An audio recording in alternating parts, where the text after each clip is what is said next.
या चर्चेच्या निमित्ताने प्रारंभी डॉक्टर गोपाळे सर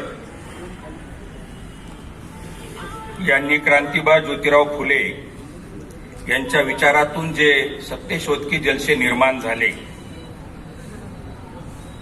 त्या जलशांच्या अनुषंगाने त्याच्या मध्यवर्ती असलेली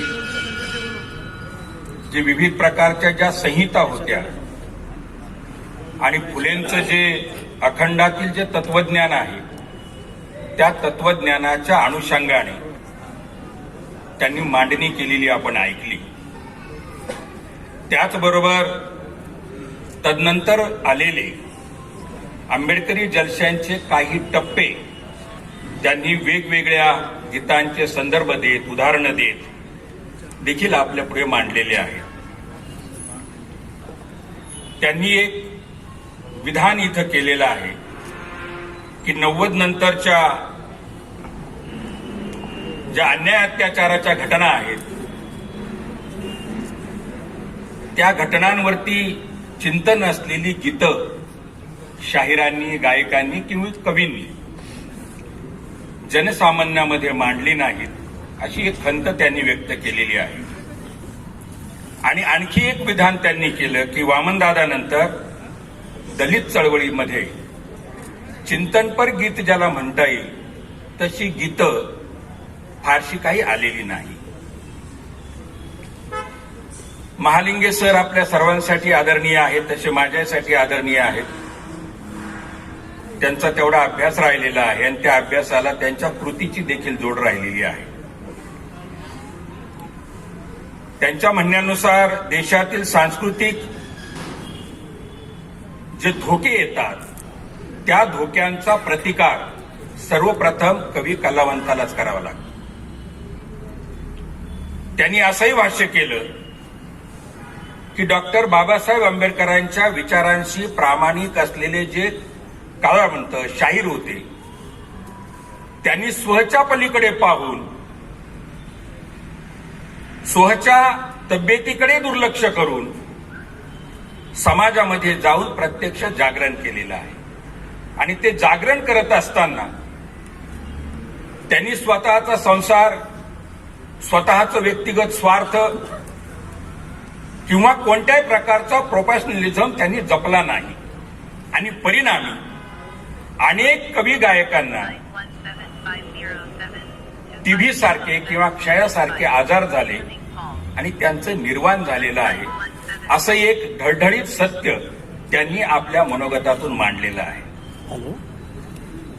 त्यांनी असंही म्हटलं की अलीकडच्या काळामध्ये फुले शाहू आंबेडकरी विचारांच्या ज्या जाणीवा आहेत, त्या जाणीवा असलेले अतिशय कमी संख्येने कवी, लेखक, समीक्षक आपल्याला पाहायला मिळतात.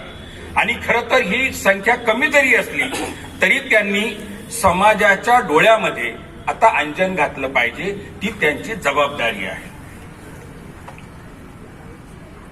सर उपरोधाच्या अंगाने अतिशय उरस्फोटातून त्यांनी समाजाची असलेली, चळवळीची असलेली जी दयनीय अवस्था आहे, ती दयनीय अवस्था विविध उदाहरणांच्या माध्यमातून आपल्या पुढे मांडलेली आहे.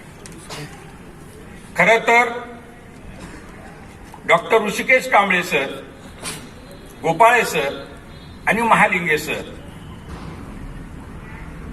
सत्यशोध की जलशापासून तर आजच्या आंबेडकरी जाणीवेच्या गाण्यांच्या निमित्तानं त्यांनी अनेक उदाहरणं, अनेक गीतकारांची, गायकांची, शायरांची नावं घेत ही चर्चा एक माझ्यापर्यंत आणून ठेवलेली आहे.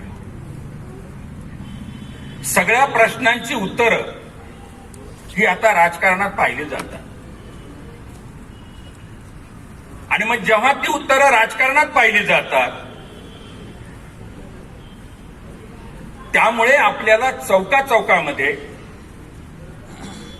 20, 22, 25 वयाची मुलं, त्यांचे दाढीचे खुंट वाढलेले असतात, केस पिंजारलेले असतात, झब्बा घातलेला असतो पांढरा शुभ्र, हातामध्ये महागडा मोबाईल असतो आणि मग त्या खाली लिहिलेलं असतं भाईचा वाढदिवस.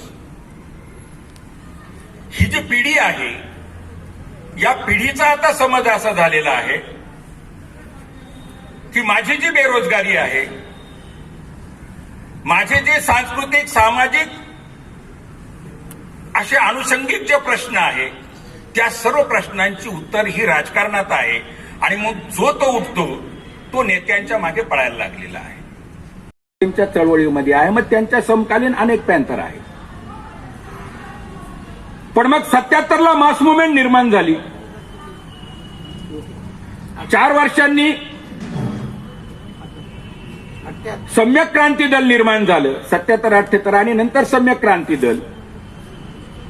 या राजाभाऊंच्या जशा चळवळी आहेत तशी पॅन्थर नावाची चळवळ पुन्हा नामदेव ढसाळांची आहे. एक आठवून बघा की 80च्या काळापर्यंत आरपीआयचा जुना पुढारी एक जयंतीचा कार्यक्रम घ्यायचा वस्तीमध्ये, गावखेड्यामध्ये.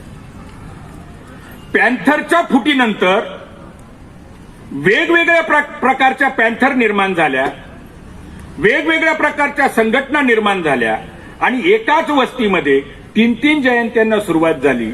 आणि मग 3 जयंत्यांना पुन्हा गायक हवे असायचे आणि मग ते जर गायक द्यायचे असतील तर मग पैशांचे प्रश्न आले. मग जास्त पैसे कोण, तसा गायक.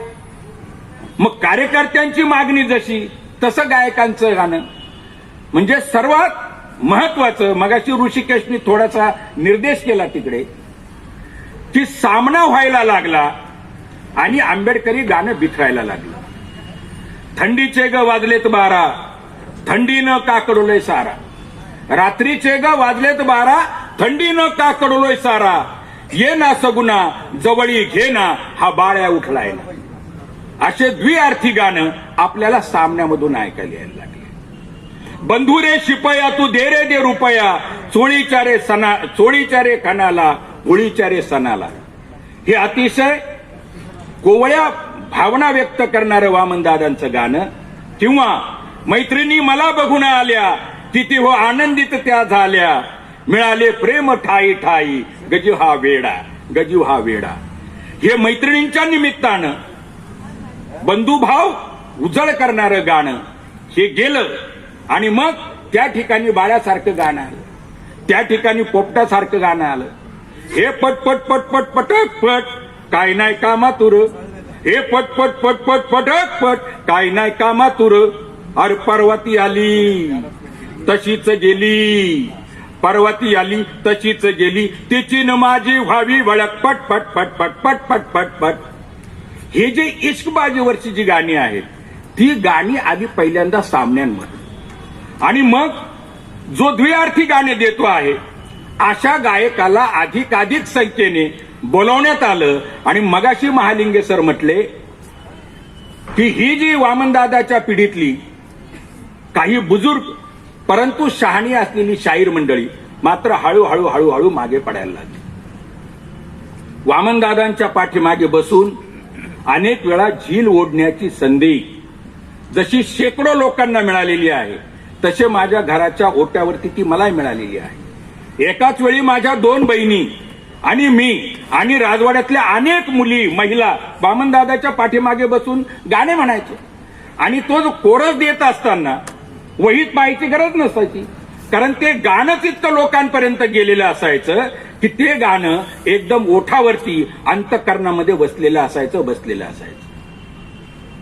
ही गाडी ढळली आता, ही मूठ आवळली आता, ही गाडी ढळली आता, ही मूठ आवळली आता. या गाडीचा गाडीवान तो लढेल क्रांतीसाठी. शेतकऱ्यांच्या बद्दल मगाशी गोपाळे सर सांगत होते की आर्थिक चळवळीवरती गाणेच आले नाही. बैलांच्या पोटासाठी, पोरांच्या पोटासाठी, बैलांच्या चाऱ्यासाठी घेऊन विराड पाठी तांडा चालला, हे वामनदादा म्हणायचे.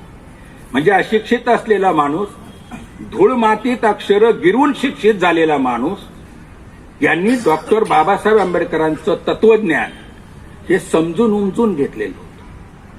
आणि ते समजून उमजून घेतलेलं होतं त्यामुळं त्यांचं प्रत्येक गाणं म्हणजे एक तत्वज्ञान आहे.